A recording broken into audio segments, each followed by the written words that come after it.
Hi guys, and welcome to BC307 about tuning and how to tune your saxophone. Now tuning is really, well, being in tune is if I'm playing an A and you're playing an A, but they both sound the same. If they don't, well, bad things are going to happen, it's going to sound absolutely awful.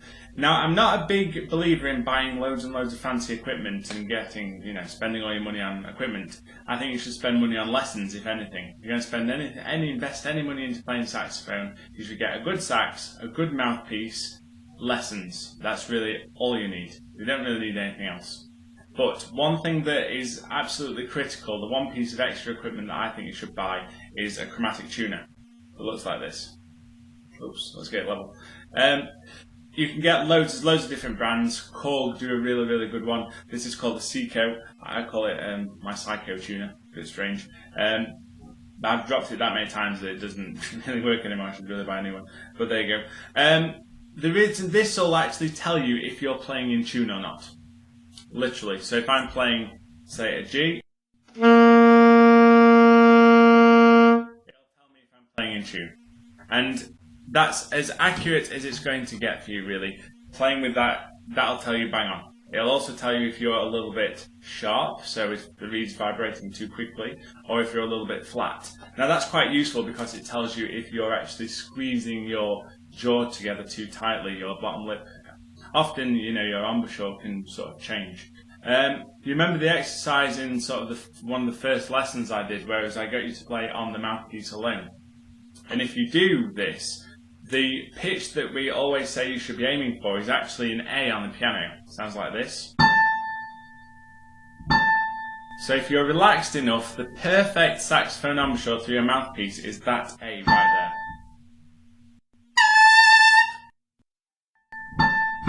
Yeah? Trying to get that to sound the same. You can use your tuner as well if you get one to try and hold that A. Now, the thing about using the mouthpiece alone is that it's very easy to influence the pitch. If I squeeze it slightly harder, or I loosen off too much, that pitch is going to change. So I'm trying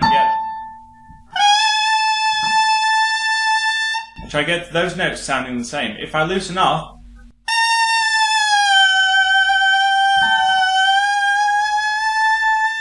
so it's really easy to mess around with that sound. If you're getting an A on the mouthpiece alone, then we can pretty much guarantee that you've got the right sort of shape going on in your mouth. And then when you play a saxophone, it's going to sound the same. It's going to sound good, which is of course what we're after.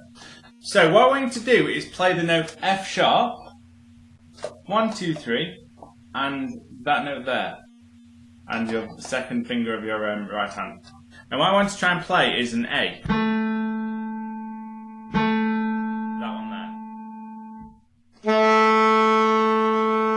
And try and get it to sound exactly the same. Just have a listen to this. If you get your saxophones now and have a try.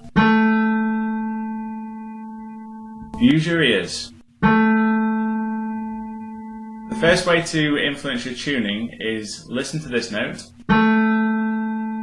then play yours. Is it the same?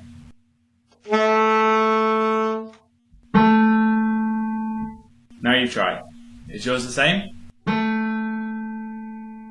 Listen very carefully. F sharp without the octave key. Okay, so maybe your F sharp was absolutely perfect. I don't know. I'm not there. But what I want you to do now is pull off your mouthpiece quite a lot. And just have a listen to that. Do you remember the A that we played a minute ago?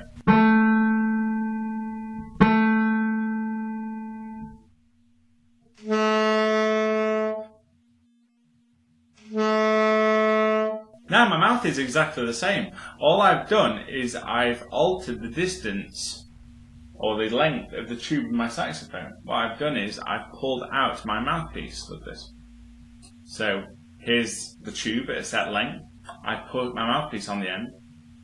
There's this much space. The longer a tube, the more of it that there is to vibrate, so the slower it will vibrate given a certain amount of pressure, technically speaking. So the longer my saxophone is, the deeper or the flatter the sound is going to be. So what I'm going to do is I'm going to push my mouthpiece on ever so slightly, so it's still quite a long way off there. And just play.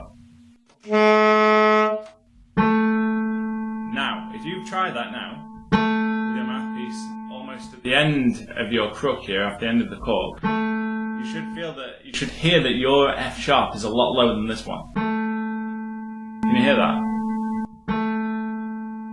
And it doesn't sound very good, does it? Well, hopefully it's saying no down, it doesn't sound very good. So what I'm going to do is I'm going to push the mouthpiece on ever so slightly again. And now you'll hear that it's sounding a bit closer to that F sharp.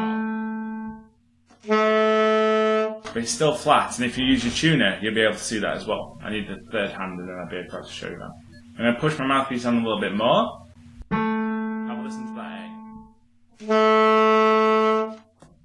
I'm still lower. Mine's still lower. I've not messed around my embouchure. I'm not tightening it up. I'm keeping my natural position. I'm going to push on a little bit more. Have a listen to that A again. Almost.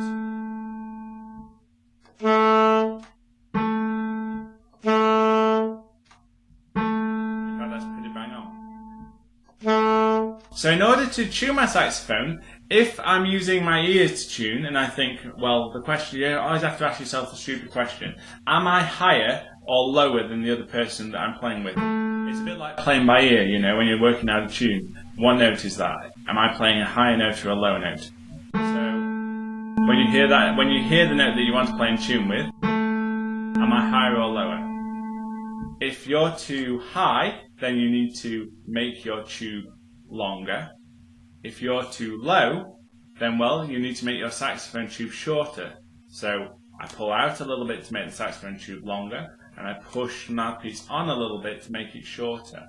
And that's how we basically tune our saxophone. Now, the last thing I'm going to talk about is that, go back to the fact that the saxophone is pretty out of tune. Certain notes, especially notes with the octave key, are generally a little bit too sharp. Now, when you end up tuning a note like that F sharp that we did just there, also called concert A, or A440, when we actually tune that note, what we end up doing is tuning one note on the saxophone. And the trouble is, if we're just tuning one note on the saxophone, well, the other notes aren't necessarily all going to be in tune. So we have to adjust to that. So what I'm going to have a play around for now is just walk up a few notes. Do an F sharp, do a G, do an A, do a B. Using your tuner, there's quite a few online ones as well. There's free online tuners that you can get. You're looking for a chromatic tuner.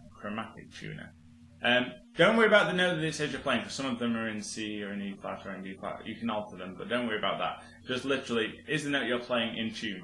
So get your F sharp so it's bang on tune by adjusting the position of your mouthpiece, and then walk up each note. And I just want you to simply have a think about, play the note, am I too sharp, am I too flat? What's happening? Is an A sharp, is an A flat? Is a D with the octave key sharp, or is it flat? I'll take a guess and imagine that your D with the octave key is quite sharp. Try that now, have a go. Play a D with the octave key on, with your chromatic tuner once you've got one. Are you sharp? Probably. If you've got a really good embouchure, you're probably sharp on that D. You generally are. Alright guys, so have an experiment with that. That's tuning. So how to tune your saxophone. Quick recap. Basically, to tune your saxophone, if you're too low, you push the mouthpiece on. If you're too sharp, you pull the mouthpiece off. But mostly tuning is about using your ears. Listen to the person you're playing with or the backing track you're playing with. If they're playing an A and you play an A, it's the same note. Of course, we've got transposition to take in consideration there, but we'll cover that later on. Alright guys, hope you found that useful. Any questions, comments, please leave them below, and I'll catch you next time. Bye!